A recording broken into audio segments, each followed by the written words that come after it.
begin.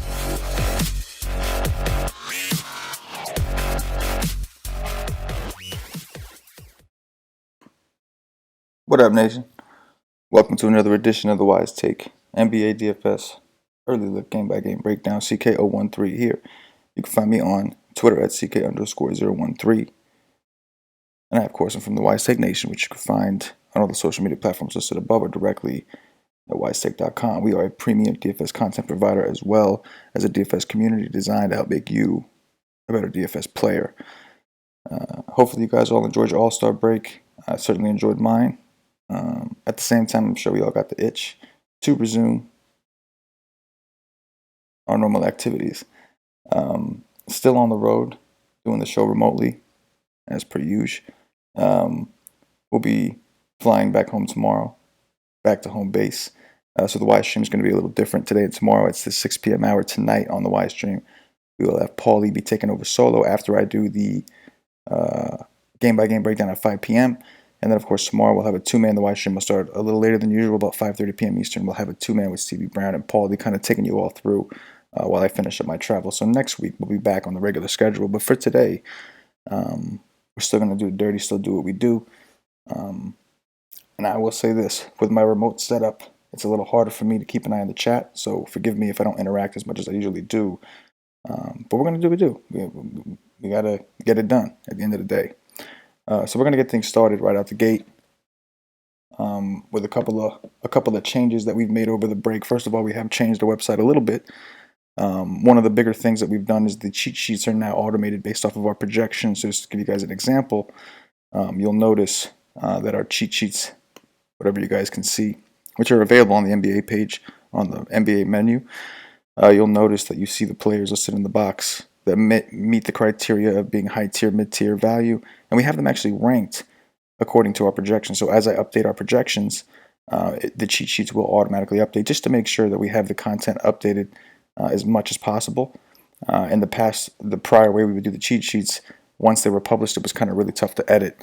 But again, as this method, you guys know, I'm constantly adjusting our projections. I'm constantly trying to make sure we have the best game plan going into each slate. And the cheat sheets, for those of you who maybe don't have time to do MME or don't have time to do a full sort of research, you can literally pull these cheat sheets up for FanDuel and DraftKings. We have one for each, and go through and find out who the top rated players are point per dollar wise in each tier. So if you have access to WiseTake to the NBA package, all sports package, whatever it may be, this is the new format for the cheat sheet. So nation, enjoy. Let's crush it. Back to the game by game, we're going to start off with Milwaukee visiting Detroit. We've got a 224.5 total, I believe. 225.5 now, it's gone up. And, right? Yeah, 225.5, and we have a 13.5 point spread. The Bucks are on the road, 13.5 point favorites. Obviously, Giannis and Antetokounmpo would be the place to start. The issue, of course, with Milwaukee on DraftKings is the pricing for a lot of these guys have gotten kind of out of hand. I don't mind Bledsoe so much at 7.2. But point guard is pretty loaded. He's pretty close to De'Aaron Fox, who stands out a lot to me.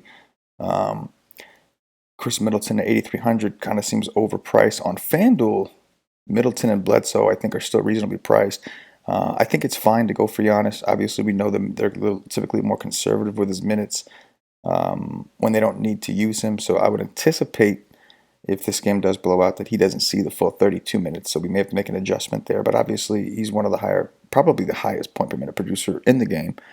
If he got the same minutes as a LeBron James or one of those guys, I mean, it would just be ridiculous. But he doesn't.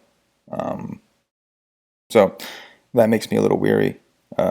Not a ton else we're really willing to work with here, right? It usually takes somebody from Milwaukee, either a really close game or it's going to take an injury to get us to really like these guys a little bit more. So again, on FanDuel, I think we still have some room to work with Chris Middleton. I think 6,800 is probably a really good price for Middleton, actually. And even Bledsoe at 63. I think there's some flexibility there. So more of FanDuel plays than DraftKings plays at this point. Going down to the Detroit side, we're going to get some stuff to work with here, I believe. Detroit is one of the thinner teams out there. Chicago also very thin, but Detroit We know they no longer have Reggie Jackson, no longer have Andre Drummond. Luke Kennard is still out. Blake Griffin obviously is out. So they're relatively thin. I would assume Bruce Brown is going to see a ton of minutes at point guard today, being that Reggie's gone and Derrick Rose is a player that they're not willing to push a ton. Bruce Brown on FanDuel at 3,800 kind of seems ridiculous. On DraftKings at 5,200, it's still solid. There's obviously a lot of other competitive plays, a lot of other value to consider. But on FanDuel at 3,800, I don't know. That just seems too cheap. Derrick Rose, the question, I think the usage for him is going to be awesome. We're going to see the offense run through him when he's on the court, no doubt. The issue, of course, is the pricing. At what point? I'm sorry, is the minutes. He got hurt because they were pushing him a little too hard before, and that was something they were worried about, is playing him too hard, and they had no choice. They were kind of losing bodies. And, of course, he ended up getting hurt. So they've had the All-Star break. We'll see what kind of minutes we're expecting. I'm expecting somewhere, I think I have him at 26.5. So I'm not being overly aggressive. I'm not being overly conservative. Even so, the price is low, especially on FanDuel at 5.5 for a player that's going to just have a massive, massive usage rate during this whole thing. So I do think Derrick Rose is a point guard we're going to want to consider. My favorite player on the team, though, is probably Christian Wood. If he starts at the 4, you obviously have to worry about foul trouble, things like that. But he's just been awesome. On DraftKings at 6,900, I think that price is way too low on a site where you get rewarded for double-doubles, etc. So I do like Christian Wood a lot. Of course, the blowout factor is in play. We do need to keep that in mind. But I don't see a world where Christian Wood doesn't get at least 31, 32 minutes, even in the event of a blowout. So Wood would be my favorite from the team. I think Langston Galloway is kind of interesting. I didn't really know what to do with his minutes. But we could see him if Derrick Rose can't play the full minutes. We could see Svi getting an uptick in minutes as well. Same thing with Langston Galloway. But Bruce Brown, Derrick Rose, Christian Wood are the main guys that I think I'm honing in on. Again, Svi, very, very cheap on both sides, and I think he will get minutes. The issue is comparing him to some of the other value we have. There may be better choices. Thon Maker's kind of interesting. We were conservative on his minutes as well. Now that they've got Markeith and Henson and Sekou, like the 4 and 5 is a little more crowded, I guess. But even so, I do think that Thon is interesting in a revenge spot too, nonetheless, against Milwaukee. He has been getting some playing time. He has been getting some work. We'll see if they've incorporated John Henson a little bit more into their strategies. But in the meantime, I think it's someone to consider. But Bruce Brown, Derrick Rose, Christian Wood would be the main 3 for me here. And Christian Wood particularly is someone that I'm looking to get some exposure to. Next up, we have the Miami Heat visiting the Atlanta Hawks. Here. We've got a...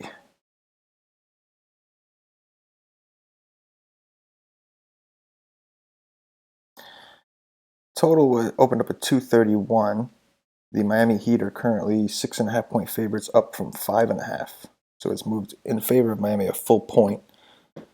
Let's see here. Starting with the Miami side, I think Goran Dragic's price is definitely appealing on both FanDuel and DraftKings, more so on FanDuel. Is a pace-up spot against Atlanta.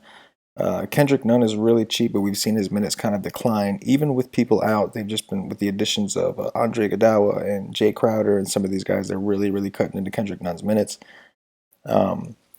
Jimmy Butler would be the next option.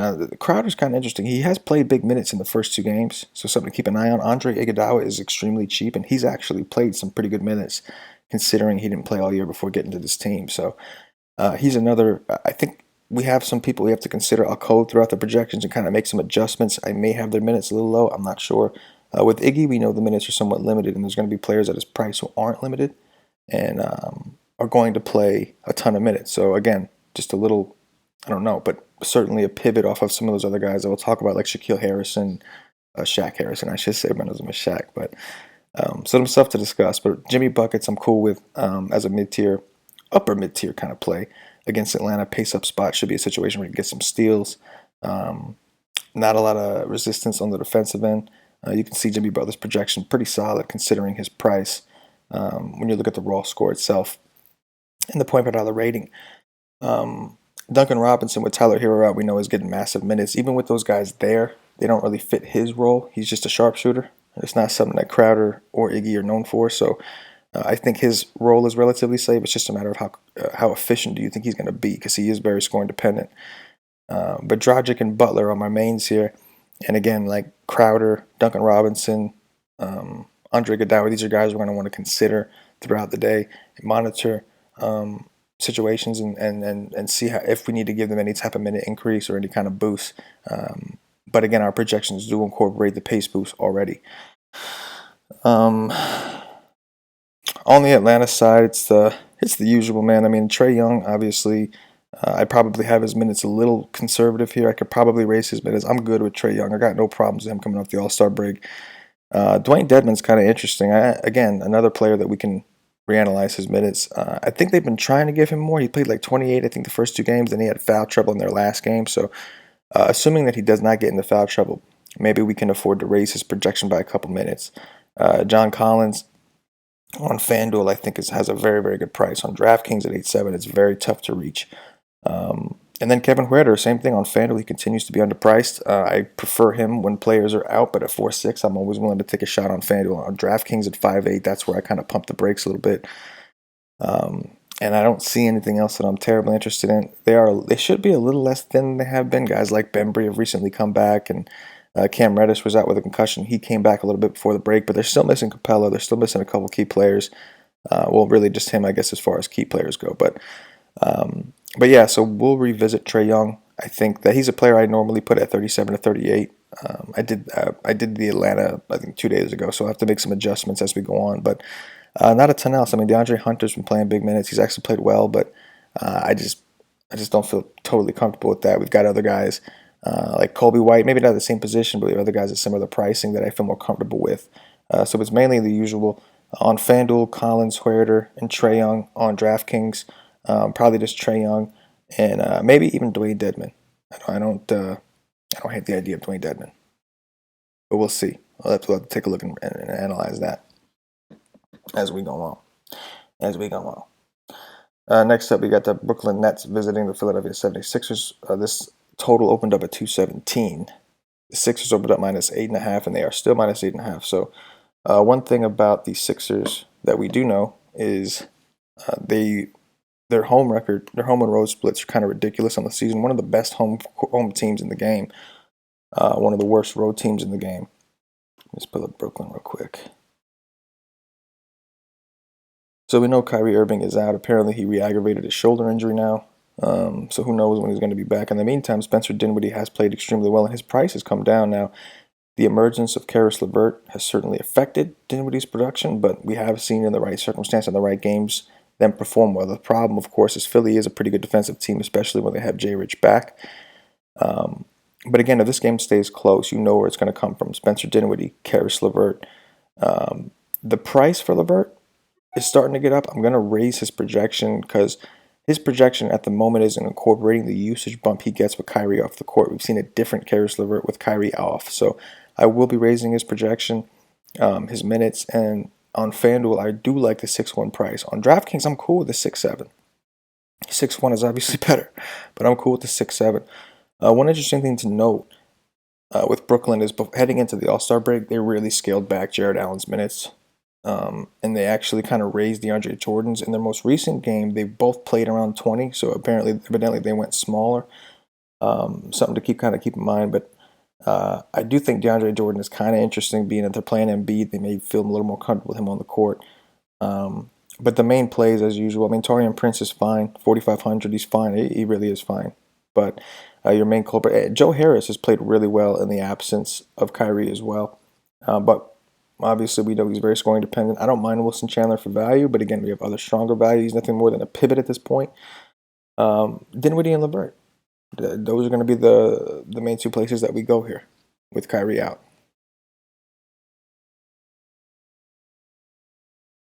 Going on to the next on the Sixers side.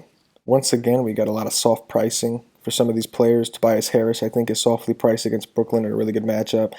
Josh Richardson projects to be one of the top plays on the slate for us on DraftKings specifically, where he's 4,200.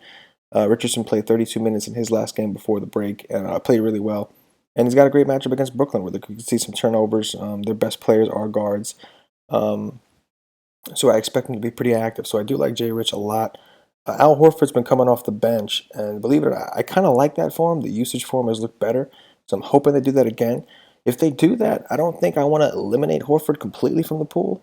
But obviously, it's going to depend on how he ranks relative to other players we have on the slate. But his usage, at least initially, did look stronger when he came off the bench. Ben Simmons is fine. Point guards against Brooklyn. I'm sure he smashes them. I haven't actually checked his history against them, but I'm sure he smashes who doesn't. The price on DraftKings at 9.5 is up there. He's up there. I don't mind it, but he's up there. Joel Embiid is obviously the stud that I think is going to project the best for us. Running through some crunches earlier, he was the one that was coming up the most for us. Still underpriced at 9K on DraftKings, even at 9.6 on FanDuel. I still think he's underpriced. We have his minutes somewhat conservative. His minutes have been down lately, but I would imagine after the break, they would elevate them to a degree. And with Horford off the court, I think that's a usage bump for a guy like Joel Embiid. So I love Joel Embiid against Brooklyn, who's been terrible against centers. Even DeAndre Jordan, man, he might be a little bit of a better rim protector than Allen, but he's not a good perimeter defender. He's not going to be able to cover Embiid. So Embiid, one of the top plays on the slate, no doubt, as far as studs go, no doubt. Let's go on to the next, because that's what we do. We've got the Charlotte Hornets. Charlotte Hornets visiting the Chicago Bulls. And again, guys, those of you watching, I appreciate you. If you're new to the channel, please subscribe to the channel, hit the notifications bell so you're notified whenever we do go live. We go live 5 days a week for NBA. We do PGA, we do esports, we do NASCAR, which we had a really great turnout for the Daytona 500. So all kinds of free content on the channel. So subscribe, hit the notifications bell so you don't miss out on anything. And if you guys can like the video, I know this one's a little bit different. I'm not in my home element. I'm not in my regular studio, so I haven't been able to keep an eye on the chat, and I apologize for that. You know, I love talking to the nation. I love interacting with the chat. But we will be back to usual starting next week on Monday. Just got to finish up some stuff here, and we'll be good to go. But if in the meantime, if you can work with me, guys, hit that like button. Really goes a long way. Really, really helps us out. Appreciate you. All right, so we've got the Charlotte Hornets visiting the Bulls. We've got this total opened up at 209, which makes sense. Charlotte, one of the slowest teams in the game. The Bulls are currently 4.5-point favorites, down from 5. What's interesting is both these teams play relatively slow, especially Charlotte, but both teams are terrible defensively, so it's kind of interesting. Terry Rozier missed the last game. He's now back. Price is extremely cheap. With Chris Dunn missing, this team does typically, you would think Chicago is going to suffer a little more on the defensive end. However, Shaq Harrison is known for his defense, so he'll be kind of floating around. Perhaps Shaq Harrison is, maybe they sick him on what's his name, Devontae Graham instead. Either way, I think the price for Rozier is just too low. 5,700 on DraftKings, 56 on FanDuel. We know he's one of the higher usage players on the team. I just think it's too low. So I do like Rozier quite a bit on both sides. I'm cool with Devontae Graham, who kind of woke up. I like him more on FanDuel at 6.7. Obviously on DraftKings, you get the double-double bonuses, the 3-point bonuses, all that kind of stuff. But it's just looking at Rozier, who's almost $2,000 cheaper. It's just wild. It's just very, very tempting to just take a shot on Rozier and just kind of leave it at that. Cody Martin for value, interesting. If you're looking for that pivot again, he's cleared to return. He's been playing bigger minutes. I think that Malik Monk, his price is elevated. We liked the usage with Rozier out. Rozier is back, but I still expect Monk to get relatively big minutes, at least somewhere around 29 where we have projected. So I'm okay with him, but nothing special. Miles Bridges is the one who's played a little differently. We're probably gonna have to make some adjustments to his projections because he's been really, really aggressive. I think he won the MVP in that with the rookie, the Rising Stars. I think he won the MVP. Correct me if I'm wrong, but either way, I think Bridges, we have to make an adjustment because he's playing differently over the last few weeks than he was to start the season. So I do think we need to make some adjustments to reflect how he's improved his game and how he's been more active and all that shit. So something to keep an eye on. I think Cody Zeller is okay. I mean, the minutes are always a problem between Hernangomez, Cody Zeller. Bismack Biyombo's kind of been bumped out of the rotation, but when Zeller missed, he was thrown right back in. So keep an eye on the situation. Should Bismack open up, we'll be willing to load up centers against Brooklyn against Chicago has been a good thing for us. So we'll keep an eye on that.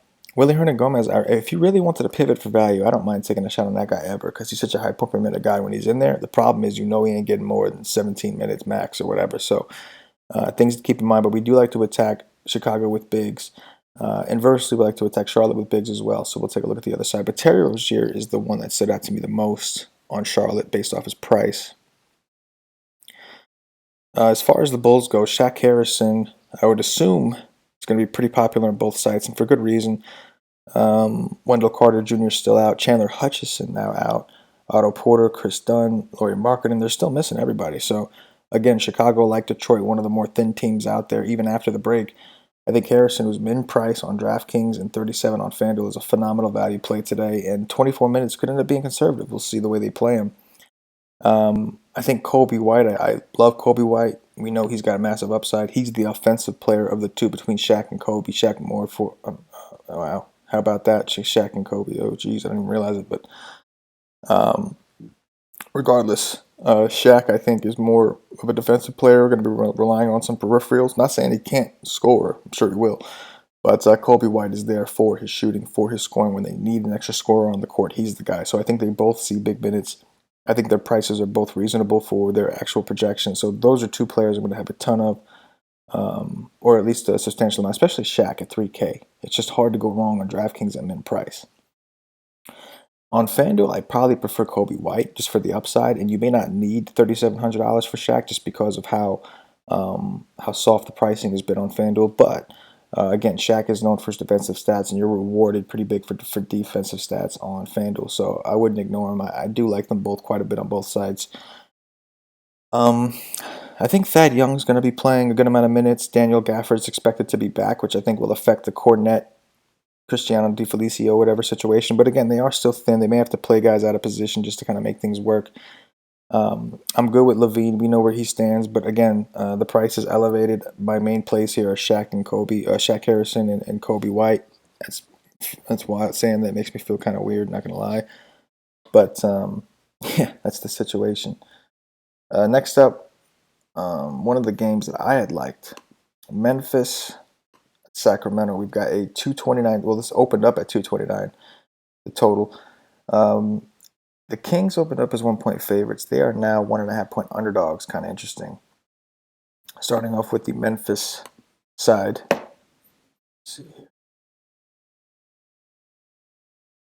Starting off with the Memphis side. So I think Dillon Brooks' price is within reach. Now, I know Brooks has been terrible on a results basis, but if you actually look at his usage rate lately, it's been massive. Massive usage. He's taken a lot of shots. He's just not hitting them. He's just been terrible. So I don't want to ignore Brooks. I want to consider him, especially in a matchup against Sacramento where I don't respect the defense. I think that Jaren Jackson Jr. is in a pretty interesting spot depending on how the Kings play this. They got Jabari Parker. They got a few guys they can use to work in at the 4 and the 5. So not sure who he's going to see. He's going to see a lot of Barnes at the 4. He's going to see Bielitsa out at the 4. We'll have to wait and see. Either way, Jaren Jackson, I always approach this the same way. Joe Val, Jaren Jackson, Brandon Clark. I always put a rule in the optimizer not to give me more than one of those three guys. That just seems to be how it works out most nights, right? Like Jaren Jackson gets into foul trouble, which ends up leading to Joe Val getting an opportunity if he gets into foul trouble, or he's not performing, or they have to go smaller. Brandon Clark gets an opportunity. Clark was just on a smash spree before the All-Star break, but always going to consider Jaren Jackson Jr., Jonas Valanciunas, Brandon Clark, 3 other bigs against a team that struggles against bigs. The only issue is they rarely seem to go off together.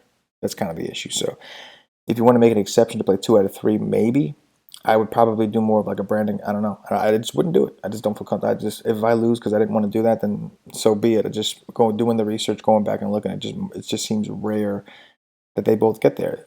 They almost need the other one to be off the court in order for the other one to get there. So I like Joe Val. I like Jaren Jackson Jr. I like Clark. I just don't like them together. I want to have a rule where I have them separately. John Morant, I'm cool with. I mean, on DraftKings, he's not projecting all that well. It's kind of his minutes are inconsistent. It's hard to project him for big minutes because he doesn't always get it. But I think 32, 31.5, whatever I have him at is fair. Probably more on the conservative side, you could argue. DeAnthony Melton always projects well. He finally, it is what it is, man. He was doing like really awesome things beginning of the season, which jacked his point per minute up and everything like that. But I'm always conservative with him going forward, especially on a slate where we have more value that's just stronger. So even though he projects for 5.9 on DraftKings, he's not a guy that I was getting a lot of when we're actually running the crunches and building the teams. But yeah, Memphis definitely a team we want to hone in on in this game. Just seems like a pretty good game in general. The Kings side, they're the ones getting pace boosted here. Memphis, a top 10 team in pace. There's a lot to like here. De'Aaron Fox, one of my favorite plays on the slate. We got him at 33 minutes. His minutes were kind of down-ish going into the break, but I think that was kind of a schedule. They were playing it based off their schedule. They had a little rough patch and had some blowouts, and so they're being kind of easy. But I'm just going to assume that they're willing to play him to 33 minutes minimum, and if they do, you can see projects extremely well for us on DraftKings, especially at 7,400. And I'm not afraid to pay 78 for him either. So I'm good with him now. There are some question marks with the bigs here. So Buddy Hield, coming off the bench, he won the 3-point contest. I'm fine with Buddy. When he comes off the bench, his minutes have gone down, but his usage has increased, so you have to make some adjustments to reflect that. I'm good with Buddy. I think Bogdanovich also a tempting play, especially on FanDuel at 46. But again, 49 on DraftKings, also soft. So those are your three main guys you're going to like every single day. It's the same. By far, Fox is my favorite. Then I think Hield, then Bogdanovich. Where it gets interesting is with the bigs. Jabari Parker is expected to make his debut for the Kings today. They've got Tolliver, who they've been giving minutes to. They are still missing Holmes and Bagley. And then Alex Len is also missing. So they're still relatively short on bigs. But the question is, what happens with Giles, Bjelica, and now Jabari Parker? What they've been doing is playing Giles anywhere from 17 to 20 minutes. And Bjelica's been playing a lot of 5 when he's not in foul trouble. With Jabari available, that could add a dynamic. Now, again, they did play Tolliver a little bit in the last game, but it kind of adds a little bit of a different dynamic. So I'm curious to see what happens with the rotation and where they go. I've been playing a lot of Bjelica in this particular spot. His price has come down a little bit, especially on FanDuel. The matchup is questionable. I don't want to say it's bad, but with when he does play 5, it's going to be tougher for him against Jobal. Maybe if Bjelica does get more 5 run, we see Memphis counteract with some Brandon Clark. I'm not sure, just to go a little smaller, but it's an interesting situation, something to keep an eye on, and maybe we'll develop throughout the show. Throughout the day, as we kind of dig in and see how these matchups are going to work. But in the meantime, De'Aaron Fox, one of my favorite plays on the slate. Giles, I'm okay with, man. I'm just worried about even the minutes we haven't projected for. I'm not positive he's going to get those. Curious to see how Jabari ties in, because Jabari, like Bjelica, he's not a natural 5, but he's played the 5 for several teams. So, but it's the main 3 here, right? Fox, Hield, Bogdanovich, a lot of Fox. And if you think that Bjelica is going to play a lot of 5, I mean, if you can get a guy like that at the 5, you basically get an extra center in there, one of the better positions in terms of fantasy. I'm always going to be fine with it.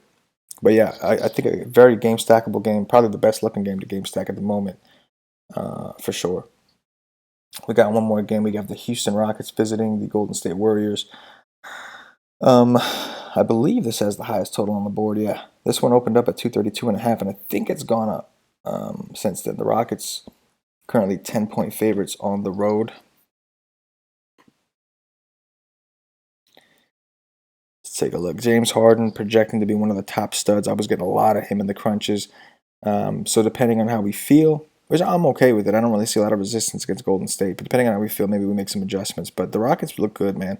Harden projects to be one of the top studs. I was getting a lot of him, and because of the value, it was easy to get like him and Embiid together with using guys like Shaq Harrison and Kobe White and all these guys. Covington is another guy I like a lot in that mid-range. On FanDuel, the price is a little elevated. On DraftKings, I do like the 5.5 price tag, especially because his role is going to be to shoot a lot of threes. Westbrook, I'm totally cool with as well. So I'm good with the Rockets. Right now, Harden is showing up better for us. I gave Westbrook a little more of a minutes boost to try to level the playing field, but you can see how much of a higher point per minute player Harden typically is. That he's $1,000, $1,100 more expensive on DraftKings, and he still projects better, not just on raw points, of course, which is obvious, but on a point per dollar level. So Westbrook was kind of edging things out. Maybe the break was good for Harden. Maybe we see a little bit of a different balance. But again, you have the value, so you're going to be able to play him, Westbrook, whoever it is you decide. You're going to be able to do it. Another variable we have is Eric Gordon is questionable. If Eric Gordon plays, I like him on DraftKings at 3,900. I don't like him more than Kobe White. I don't like him more than Shaq Harrison, but I will like him because I would assume he's going to play 29 to 30 minutes. And he's played a little bit better since returning from that last injury. If he misses, then obviously a boost to Covington, boost to Danuel House, the usual Ben McLemore possibly, and a boost to Harden and Westbrook. So something to keep in mind. But we know the Rockets are going to play extremely fast. They did get some additions to their team to give them a little bit more size. Not sure if they're going to be ready to roll on day one or what kind of role they'll be in, but something to keep in mind. But in the meantime, I don't think it really affects the guards all that much, at least not in this particular situation. So I do like Harden and Westbrook. I like Covington, but Harden, man, it's looking like another Harden day. But we'll see. He always projects better. He was kind of in a funk. We'll have to take a look at ownership, kind of see what we're expecting. I'm expecting the ownership on him to be kind of elevated, just because, again, because we have value, people are going to be able to afford him. Good with Marquise Chris, even at an elevated price tag for tournaments. I think that Jordan Poole is kind of interesting for value as well. He's been starting at point guard, playing a ton of point guard. It's really affected Kai Bowman, but he's looked good. He's played well. And this is a situation where they're going to want the guards to be very active against Westbrook and Harden. So I do like Poole quite a bit for value. Even his minutes, I was probably a little conservative. I think he played 32, somewhere in that range since he's been playing point guard. So I do like Poole. And Andrew Wiggins, man, if you want to take a ride. I mean, we know Wiggins without Cat, you're going to be relying on some efficiency because he's going to be shooting a lot. But if his shot's not falling, you're screwed. If his shot's falling, he can go for 50. So I think he's one of those variables today. Certainly a tournament option that we're going to want to consider. Late night hammer. This game has a massive total. So, yeah, I think that for a 6-game slate, I think we have options. I think it's pretty decent. We got some stuff going on. So that's gonna do it. Again, I know it was a little brief. I take my time and answer some questions in the chat and all that kind of stuff. But again, because we are doing this show remotely and I don't have all my equipment, it's we're gonna make it work. That's what we do. I will be back at it next week, guys. Please like the video, subscribe to the channel. It really, really helps us out. It goes a long way. It allows us to continue the free content. We will be back later with the Wise stream. I'll be starting at 5 p.m. Eastern with another game by game. And then I will be signing off, having Paulie hop onto the stream. He'll take you guys up into lock, answering questions and doing dirties like we do. So I appreciate you guys as always, man. The WiseTake Nation is just the best DFS community you can imagine. It's you guys who make it that way. So I appreciate all of you who continue to support us and continue to like our videos, subscribe to the channel, and participate in these chats and everything else. And like I said, man, just stick with us for this week. We're going to get through it, and then next week we'll be right back to usual with the usual content. So I appreciate you guys. For myself, the entire WiseTake Nation, as always, good luck.